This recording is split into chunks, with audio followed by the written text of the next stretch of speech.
Hello guys, एक बार फिर से आप सभी का वेलकम। इतना प्यार और सपोर्ट दिखाने के लिए आप सभी का दिल से बहुत बहुत शुक्रिया। प्लीज सब्सक्राइब और लाइक करना बिल्कुल मत भूलिएगा। आपके सपोर्ट की दोस्तों बहुत जरूरत है। एपिसोड की शुरुआत में हमें उसी ठरकी लोंडे को दिखाते हैं जो कि डोंग फेंग मिंग के ऊपर चिल्लाते हुए बोलता है, डोंग फेंग मिंग, सिर्फ बात करने से क्या फायदा? हमारा ये एम्पायर लड़ाई करने के बाद ही बना है। अगर तुम में दम है तो चलो आमने सामने लड़ते हैं। डोंग फेंग मिंग बहुत शांति से उसको रिप्लाई देता है, ये यंग जनरेशन की डिबेट करने की जगह है, वॉर स्किल दिखाने की नहीं और पक्के तौर से गैंगस्टर से लड़ने की भी नहीं। उसके इस बात को सुन के वो ठरकी लौंडा वहाँ पे उसकी मेज के ऊपर पैर रख के डोंग फेंग को चिढ़ाते हुए बोलता है, डोंग फेंग, तुम प्राइम मिनिस्टर के बेटे हो जिसका रंग बहुत गोरा और साफ है, बिल्कुल एक छोटी सी लड़की की तरह। क्या इसीलिए तुम्हारे पास बाप नहीं है और शायद इसीलिए तुम अपनी माँ के एग्जाम्पल को फॉलो करते हो?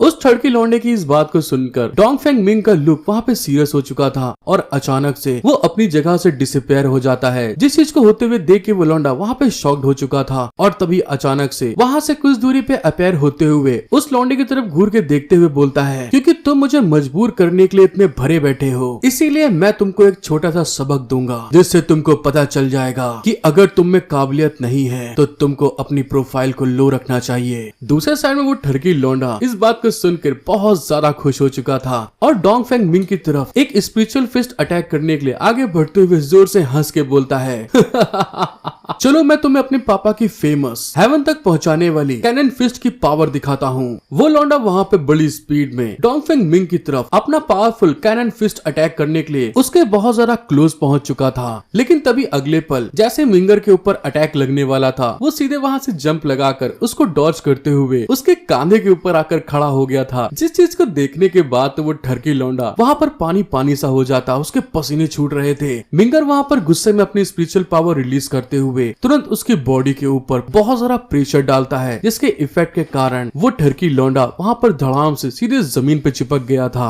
डोंग फेंग मिंग के ऐसे अटैक के कारण उस लौंडे के वहाँ पर हाल खराब हो चुके थे, उसके पसीने छूट रहे थे, उसका मुंह सीधे जमीन पे जाकर धड़ाम से लड़ गया था। वो लौंडा वहाँ पे गुस्से में उसके ऊपर चिल्ला के बोलता है, डोंग फेंग मिंग, तुमने मुझे मारने की हिम्मत कैसे की? मुझे आज तक कभी किसी ने नहीं मारा। अपना पैर हटा लो, नहीं तो मैं अपनी माँ को बता दूंगा।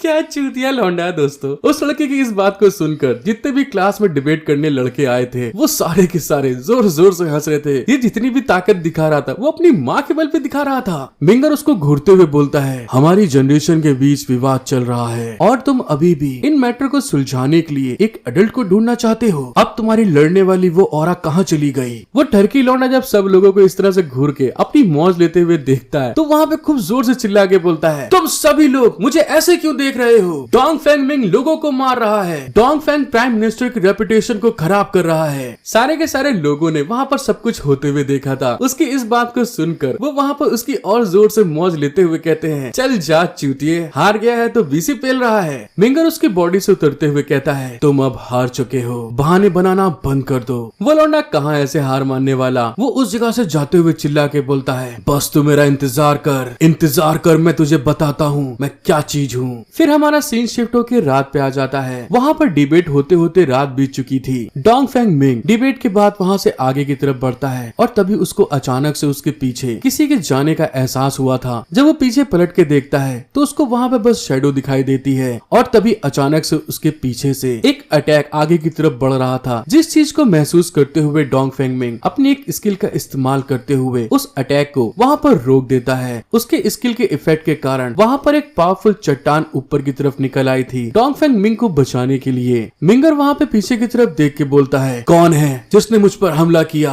और तभी पीछे की तरफ से शैडो में एक आदमी तलवार लेके वहाँ पर खड़ा हुआ था। मिंगर वहाँ पे गुस्से में तुरंत अपनी स्पीड का इस्तेमाल करते हुए उस शैडो पे अटैक करने के लिए आगे की तरफ बढ़ता है। तो वहाँ पर वो जो शैडो किलर था वो एक गली की तरफ बड़ी स्पीड में आगे की तरफ भागता है। मिंगर भी उसको मारने के लिए उस गली की तरफ आगे की तरफ भाग के जाता है। तो वहाँ पर आगे बढ़ने के बाद में वो आदमी अचानक से डिसअपियर डिसअपीयर हो चुका था। मिंगर वहाँ पे उस गली में आगे की तरफ बढ़ के उस आदमी को ढूंढने की कोशिश करता है, तो तभी अचानक से वो कुछ देखने के बाद हैरान हो गया था, क्योंकि दोस्तों जिस लड़के के साथ डिबेट में उसकी बहुत ज्यादा बहस हुई थी, वो लड़का वहाँ पे उस दीवार के ऊपर गड़ा हुआ था, जो कि पूरी तरह से वो मर चुका है। मिंगर उसको वहाँ पर उस हालात में देखकर घबरा गया था। तभी अचानक से परछाइयों के अंदर से एक आदमी हंसते हुए उससे बोलता है, क्या होगा अगर कल ये खबर सबके सामने आए कि प्राइम मिनिस्टर डोंग फेंग के बेटे ने अपनी निजी शिकायतों को दूर करने के लिए एक राजनीतिक दुश्मन के बेटे की हत्या कर दी। यंग मास्टर डोंग फेंग, आप क्या सोचते हैं इस चीज को लेके? उस आवाज को सुन के डोंग फेंग उसकी तरफ देखते हुए बोलता है, तुम कौन हो? तुम ये क्यों कर रहे हो? वो आदमी हंसते हुए डोंग फेंग से बोलता है, मैं एक स्वार्थी इंसान हूँ, इसलिए मैं अपना परिचय नहीं दूंगा। मुझे बस कुछ सामान लाने ले जाने के लिए मदद के लिए यंग मास्टर डोंग फेंग की पहचान की मदद की जरूरत है।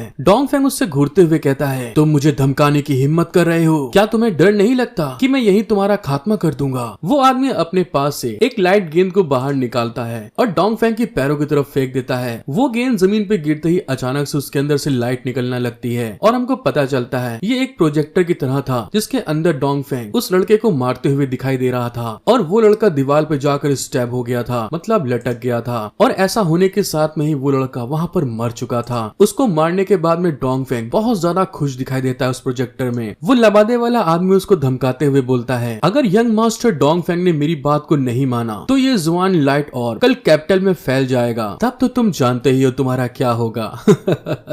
यंग मास्टर डोंग फेंग ने भी प्राइम मिनिस्टर डोंग फेंग के साथ मिलकर यहाँ तक की लड़ाई लड़के उसको मार डाला। तुम्हें अपने दाव समझने चाहिए। डोंग फेंग उस लबादे वाले इंसान की बात सुनकर वहाँ पर सोच में पड़ गया था और इसी के साथ हमारा सीन प्रेजेंट में आता है, जहाँ पर उसकी ये सारी बात सुनकर युन फेंग थोड़ा हैरान होते हुए बोलता है, ऐसा लगता है कि ये ग्रुप तुमको बहुत लंबे समय से निशाना बना रहा है। डोंग फेंग युन फेंग से कहता है, हाँ, उन्होंने बहुत समय लेके और स्ट्रेटेजी के साथ काम किया है, जिससे मेरे पास कोई चॉइस ना बचे। उतने में जुआन अपने भाई से बोलती है, उन्होंने आपसे क्या लाने के लिए कहा है? डोंग फेंग मिंग थोड़ा गुस्साते हुए कहता है, मुझे भी नहीं पता, हालांकि मैं जांच करने की कोशिश कर रहा हूँ। वे लोग बहुत सतर्क हैं। सिटी गेट पर मुझे मिले थे और उसी समय अचानक से मुझे रिवर्ट 1 दिखाई दिए। मैं सच में उस समय रिवर्ट 1 को धन्यवाद देने के लिए और मेरी उम्मीद बनकर मेरे सामने आने के लिए मैं उनके पास आ गया, ताकि हम पता लगाने का कोई रास्ता ढूंढ सके और साथ मिलकर खोज जारी रख सके। लिन फेंग अपने बेटे की इस तरह की समझदारी को देखकर खुश होते हुए बोलता है, एक क्यूटिक दुनिया के फ्रंट लाइन की एक्सपीरियंस होने के कारण आप अपने उम्र के बच्चों की तुलना में बहुत ज्यादा समझदार हैं। तुम जानते हो कि बिना घबराए कैसे आगे बढ़ना और पीछे हटना है। ये देखकर मैं बहुत खुश हुआ हूँ। अपने पापा की इस बात को सुनकर डोंग फेंग मिंग भी वहाँ पर खुश होते हुए बोलता है, एक शांति से भरी दुनिया वही है जो एक बच्चा चाहता है और मैं इसके लिए सब कुछ देने को तैयार हूँ। जियान भी एक्साइटेड होते हुए बोलती है, तो फिर चलिए ढूंढना जारी रखते हैं। ये एक ट्रेजर की खोज की तरह है जो बहुत मजेदार है। मिंगर अपनी बहन को समझाता है, ये मामला बहुत जरूरी है और इसे खेल की तरह नहीं देखा जा सकता। मिंगर की बात सुनकर जुआन वहाँ पे पिनकते हुए बोलती है, पापा, आंटी डोंग फेंग ने ऐसे कठोर बेटे को क्यों पढ़ाया? क्योंकि हम वैसे भी चीजों की तलाश में हैं, तो क्या हमें इसे खेल की तरह लेना ज्यादा मजेदार नहीं होगा? अपनी छोटी बहन को गुस्साते हुए देखकर मिंगर के भी पसीने छूट गए थे। वो घबराते हुए बोलता है, नहीं नहीं, मैं गलत कह रहा था, तुम सच में सही कह रही हो। जियान वहाँ पे खुश होते हुए बोलती है, देखा, अब आप सही पकड़े हैं। जुआन की इस तरह की हरकत को देख के अपना हीरो लिन फेंग भी घबराते हुए मन में सोचता है, चलो ये तो बहुत अच्छी बात है, जुआन और लिंग लोंग एक साथ नहीं है, वरना मैं उस बारे में सोच भी नहीं सकता कि वे किस तरह की परेशानी पैदा करते। फिर हमारा सीन शिफ्ट होके उसी घोड़ा बग्गी पे आ गया था, जहाँ पर इनविजिबल होते हुए मिंगर उस घोड़ा बग्गी के पास लाते हुए उंगली से इशारा करते हुए अपने पापा को बताता है, ये वही घोड़ा बग्गी है जो मुझे यहाँ पर लाई है। युन फेंग इस चीज को जानने के बाद अपने बेटे से बोलता है, अगर ऐसी बात है तो चलो चलते हैं, देखें इसके अंदर क्या है। और कुछ ही पल के अंदर युन फेंग टेलीपोर्ट करके उस घोड़ा बग्गी के अंदर सबको ले आया था। उस घोड़ा बग्गी के अंदर एक लकड़ी का बहुत बड़ा बॉक्स रखा हुआ था। युन फेंग अपनी डिवाइन आई का इस्तेमाल करते हुए उस बॉक्स के अंदर झांकने की कोशिश करता है, तो उसके अंदर एक और बॉक्स रखा हुआ था। उतने में जियान उससे पूछती है, पापा, इसके अंदर क्या है? लेकिन लिन युन फेंग तो वहाँ पे थोड़ा शॉक्ड होते हुए अपने बेटे से पूछता है, इसके अंदर तो एक मेटल का बॉक्स है, मेरी डिवाइन आई भी इसके आर पार नहीं देख सकती। इस बॉक्स को स्पेशल मटेरियल से बनाया गया होगा। जब उसके पापा उसको को बता रहे थे, तभी मिंगर उनको चुप कराते हुए कहता है यहाँ पर कोई आ रहा है। और तभी अचानक से घोड़ा बग्गी का पीछे का गेट खुलता है और कुछ लोग वहाँ पर उस बॉक्स को उठाने के लिए अंदर की तरफ आते हैं। जब वो लोग उस बॉक्स को उठा रहे थे तो वो लोग फिर से वहाँ पर गायब हो चुके थे। एक डिसेबल उस बॉक्स के ऊपर जोर लगाते हुए कहता है अरे नहीं, ये तो बहुत भारी है, आखिर इसके अंदर क्या रखा हुआ है। जो वहाँ का इंचार्ज आया था वो उस लड़के के ऊपर चिल्लाते हुए बोलता है इतना क्यों पूछ रहे हो, क्या तुम अपनी जिंदगी से प्यार नहीं करते, जल्दी से आगे बढ़ो। वो दोनों लड़के बड़ी मुश्किल से उस बॉक्स को पूरी जान लगाकर रगड़ते हुए आगे की तरफ बढ़ रहे थे। उन लोग को जाते हुए देखकर जियान अपने भाई से बोलती है चलो हम उनका पीछा करते हैं और देखें आगे क्या है। आई होप दोस्तों आप लोग को वीडियो देखने में मजा आ रही होगी, तो प्लीज सब्सक्राइब लाइक करना बिल्कुल मत भूलिएगा। वो लोग उस बॉक्स को लेकर एक सीढ़ी के थ्रू नीचे की तरफ बढ़ रहे थे और वहाँ पे बढ़ते हुए वहाँ पर एक रेलगाड़ी की पटरी रखी हुई थी। उस जगह पर जाकर वो लोग उस बॉक्स को रख देते हैं और वो रेलगाड़ी का एक पार्ट कुछ दूरी पे आगे जाने के बाद में दो लोग स्पेशल सूट पहन के वहाँ पर आते हैं। वो दोनों स्पेशल सूट पहनने के बाद जो मेटल बॉक्स था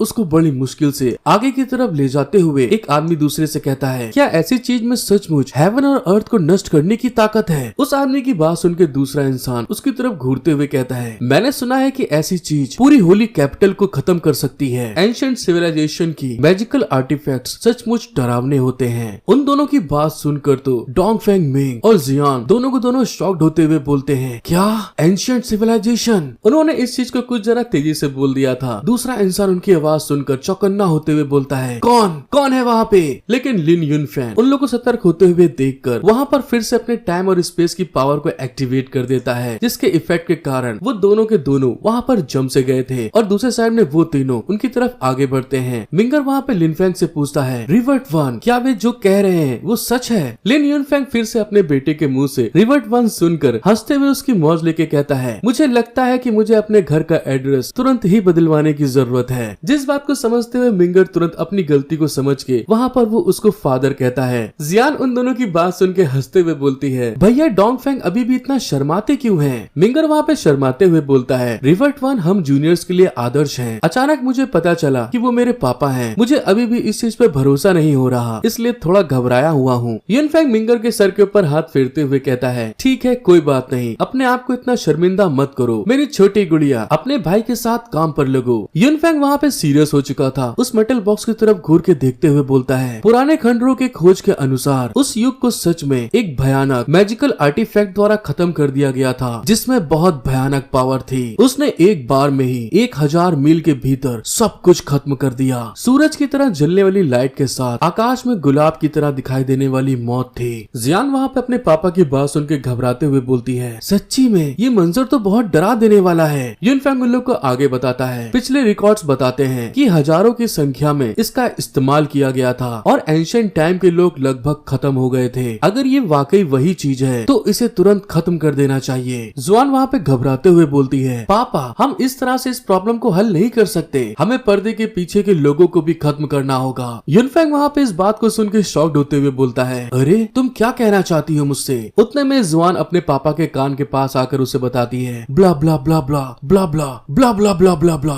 उसकी इस बात को सुन के युनफेंग खुश होके उससे लाड़ करते हुए कहता है तुम तो बहुत चतुर और शैतान हो, चलो ठीक है जैसा तुम कह रही हो वैसा ही करते हैं। जियान उन स्पेशल सूट पहने वाले लोगों के पास जाकर अपनी स्किल को एक्टिवेट करते हुए उनसे कहती है तुम्हारा सीनियर कौन है, तुम यहाँ कैसे मिले। वो दोनों जियान के चार्म स्किल के अंदर फंस चुके थे। वो जियान को बताते हैं हम मिलिट्री के सुपरवाइजर कमांड को सुनते हैं, हम नहीं जानते हम कहाँ से आए हैं। जुआन वहाँ पे अपनी स्किल की पावर को और बढ़ाते हुए उससे पूछती है तुम्हारा नाम क्या है। वो दोनों अपना नाम बताते हैं मैं 26 हूँ और मैं 29 हूँ। मतलब कि दोस्तों इनका नाम नहीं नंबर चलता है। इस बात को सुन के युनफेंग वहाँ पे हैरान होते हुए कहता है ऐसा लगता है कि उनके मेमोरीज को मिटा दिया गया है। मिंगर भी सीरियस होते हुए कहता है वे अपने कामों को लेके बहुत सतर्क रहते हैं, उनका कांटेक्ट सिंगल लाइन में होता है, इसलिए हम केवल लेयर बाय लेयर जांच कर सकते हैं। जैसे ही किसी की जांच का पता चलता है वे तुरंत कांटेक्ट तोड़ देते हैं। जुआन अपने भाई की तरफ देख के हंसते हुए कहती है जुआन के पास इनफाइनाइट चार्म सोल है और मेरे पापा के पास समय और प्लेस को अपने मैजिक के थ्रू रोक सकते हैं। हम किसी को पता चले बिना हाईएस्ट लेवल के कांटेक्ट का पता लगा सकते हैं। जुआन फिर से अपनी स्किल को एक्टिवेट करते हुए उनसे कहती है जो कुछ भी हुआ उसे भूल जाओ और अपना मिशन जारी रखो। इस बात को बोलने के बाद वो लोग फिर से गायब हो गए थे और वो दोनों स्पेशल सूट पहने हुए इंसान अपने कॉमन काम में लग जाते हैं। वो लोग उस मेटल बॉक्स को लेके दूसरी जगह पर आगे की की तरफ बढ़ रहे थे और उन्हीं के पीछे अपना हीरो और उसके दोनों बच्चे धीरे धीरे करके उनको फॉलो करते हैं। एक जगह पर जाने के बाद जब सामने का सीन देखते हैं तो वो लोग एकदम शॉक्ड हो चुके थे, क्योंकि दोस्तों वो देखने में बिल्कुल न्यूक्लियर प्लेस की तरह लग रहा है और उसी जगह पर एक बहुत बड़ी मिसाइल रखी गई थी जो ऊपर से छोड़ने पर बहुत भयानक विस्फोट करती है। उनका सीनियर उनके ऊपर गुस्साते हुए बोलता है, तुम्हें आने में इतना देर क्यों लगी? वो दोनों उसको रिप्लाई देते हैं, ये चीज बहुत भारी है, सोने से भी भारी, और हमारी स्पीड को धीमा कर रही है। वो इंचार्ज आगे की तरफ बढ़ते हुए बोलता है, जल्दी करो और इसे वहाँ ले चलो, इसको इंस्टॉल करने के लिए तैयार हो जाओ। लेकिन जब वो इस तरह से बोल रहा था तभी अचानक से लिन युनफैंग फिर से वहाँ पर टाइम और प्लेस को वहाँ पर फिर से फ्रीज कर देता है। जियान वहाँ पर फिर से उस सीनियर के पास बढ़कर अपनी स्किल को एक्टिवेट करते हुए उससे कहती है, तुम्हारा सुपीरियर तुमसे कांटेक्ट कैसे कर रहा है? वो आदमी जुआन को बताता है, ये दुकान का अकाउंटेंट है जो मुझसे कांटेक्ट करता है। इसी तरह से वो लोग उसको फॉलो करते हुए उस दुकान के अकाउंटेंट के पास ही पहुंच जाते हैं। जुआन फिर से वहाँ पर दोस्तों अपनी स्किल को एक्टिवेट करते हुए उससे पूछती है, तुम्हारा सुपीरियर कौन है? वो आदमी उन लोग को बताता है, मेरे ट्रिनिटी सेट के दूत ने कभी अपना असली चेहरा नहीं दिखाया, उसने मेरे लिए अपने परिवार की दुकान में घुसपैठ करने और अपर लॉर्ड के लिए सीक्रेट तौर से जरूरी कामों को पूरा करने के लिए अरेंज किया। युनफैंग उस बुड्ढे के मुंह से ट्रिनिटी सेट का नाम सुन के शॉक्ड हो गया था। तभी मिंगर युनफैंग से पूछता है, पापा क्या ये वही ट्रिनिटी सेट है जहाँ पर इसी तरह की इविल कल्ट है जिसने एक दशक से भी ज्यादा समय पहले डिवाइन कॉन्टिनेंट को तबाह कर दिया था? युनफैंग उस कल्ट के बारे में बताता है, ट्रिनिटी कल्ट लोगों के लिए खतरा है जो अपने फॉलोवर्स को गूस जहर से कंट्रोल करते हैं। वे बैटल में भी मौत से नहीं डरते और उनसे निपटना बहुत मुश्किल होता है। हमने उनसे निपटने के लिए अपने देश की सभी ताकतों को एकजुट किया और बहुत मुश्किलों के बाद उन्हें खत्म कर दिया। मुझे उम्मीद नहीं थी 10 साल से भी ज्यादा समय के बाद वे वापस लौटेंगे। चलो पहले इस जहर से निपट लें। मैं डोंगफेंग यूंग और जियान और कैबिनेट के साथ इस मामले को कैसे संभालना है इस पर बात करूंगा। उसका बेटा सीरियस होते हुए कहता है, नहीं आप ऐसा नहीं कर सकते। युनफैंग भी हैरान होते हुए बोलता है, लेकिन क्यों? तुम मुझे मना क्यों कर रहे हो? मिंगर अपने पापा को आगे बताता है, अगर मैंने इस जगह को खत्म कर दिया और फिर से कैपिटल में वापस लौट गया तो एनिमीज पक्के तौर से मुझ पर आरोप लगाने वाली बातों को पूरे कैपिटल में फैलाने लगेंगे। दोस्तों वही वीडियो की बात हो रही है जो उस ऑर्ब के अंदर फर्जी रिकॉर्ड किया गया था। ये फिर से कियोस का एक ग्रुप होगा। बेहतर होगा कि अभी इस मामले को शांत रखें। वो वहाँ पर युनफैंग को धीरे से बताता है, ब्ला ब्ला ब्ला ब्ला ब्ला ब्ला ब्ला ब्ला ब्ला ब्ला ब्ला। मिंगर की बात सुनकर जियान और युनफैंग दोनों के दोनों वहाँ पे हैरान हो गए थे। अब उसने क्या कहा वो हमें आगे पता चलेगा। मिंगर वहाँ पे युनफैंग को ग्रीट करते हुए बोलता है, रिवर्ट वन प्लीज मेरी इच्छा को पूरा करें और मेरी माँ को जाकर बताएं। वो अपने बेटे की फीलिंग को समझते हुए वहाँ पर उसके कंधे पे हाथ रखकर उसके बात को मानने के लिए एग्री कर लेता है। और फिर हमें कुछ समय बाद का सीन दिखाते हैं। जिस जगह पर वो लोग मौजूद थे वहाँ पर एक बहुत बड़ा धमाका होता है। युनफैंग जियान को लेके आसमान की तरफ आ गया था और उस धमाके की तरफ देखते हुए बोलता है, मुझे अभी भी टिंगी को कुछ बातें समझानी है। इसी के साथ हमारा सीन शिफ्ट होके डोंगफेंग यीशु के घर की तरफ आता है, जहाँ पर युनफैंग जियान के साथ आगे की तरफ बढ़ता है। उसको वहाँ पर प्राइम मिनिस्टर देखकर एकदम हैरान सी हो चुकी थी।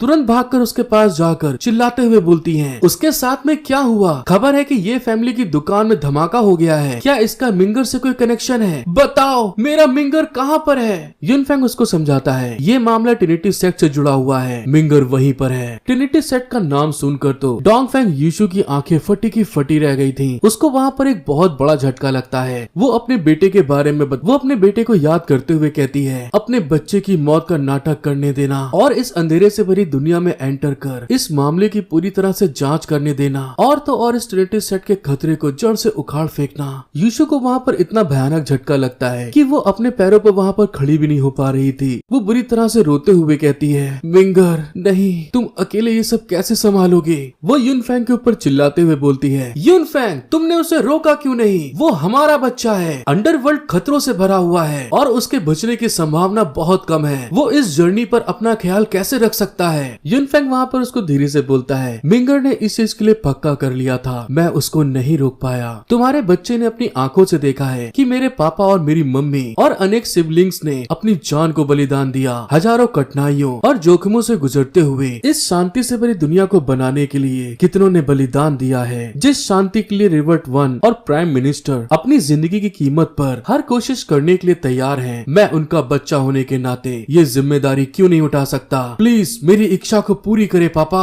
अपने बेटे की ये सारी बातें जानने के बाद प्राइम मिनिस्टर यूशु वहाँ पर ब्लैक ब्लैक के रोते हुए कहती है, प्राइम मिनिस्टर के तौर पर ये जानकर मुझे बहुत अच्छा लगा, लेकिन एक माँ के तौर पर मैं बहुत ज्यादा तकलीफ में हूँ। दुनिया पर विजय पाना आसान नहीं है और इसे बनाए रखना और भी कठिन है। जीना इतना कठिन क्यों है, बताओ मुझे युनफेंग। इस बात को बोलते हुए डोंगफेंग यीशु वहाँ पे जोर जोर से बिलख के रोते हुए युनफेंग के गले लग गई थी। युनफेंग उसको संभालते हुए कहता है, तुम चिंता मत करो, मैं हमेशा मिंगर को प्रोटेक्ट करने पर ध्यान दूंगा और पक्के तौर से उसे वापस हमारे पास लेकर आऊंगा। तभी हमें खिड़की भी दिखाते हैं जहाँ पर डोंगफेंग यीशु और युनफेंग वहाँ पर गले लगे हुए थे और वहीं कुछ दूर हमें जंगल का सीन दिखाते हैं। मिंगर वहाँ पर अपने पापा को मम्मी को संभालते हुए देख रहा था। फिर वहाँ पर अपनी मम्मी को धीरे से ग्रेटिट्यूड देते हुए वहाँ पर उनके आगे बो करता है और तुरंत वहाँ पर आगे अंडरवर्ल्ड में लड़ने के लिए जो कुछ भी उसके साथ हुआ है उनसे निपटने के लिए वहाँ पर आगे बढ़ चुका था। दोस्तों आगे के एपिसोड और ज्यादा मजेदार होने वाले हैं क्योंकि अब अपने बेटे को बचाने के लिए युनफेंग अपनी हर हद को पार करने के तैयार है। आपको मेरा वीडियो एक्सप्लेनेशन पसंद आया है तो सब्सक्राइब लाइक करना बिल्कुल मत भूलिएगा। यहाँ तक वीडियो देखने के लिए बहुत बहुत शुक्रिया। मिलते हैं हम लोग अगले वीडियो में।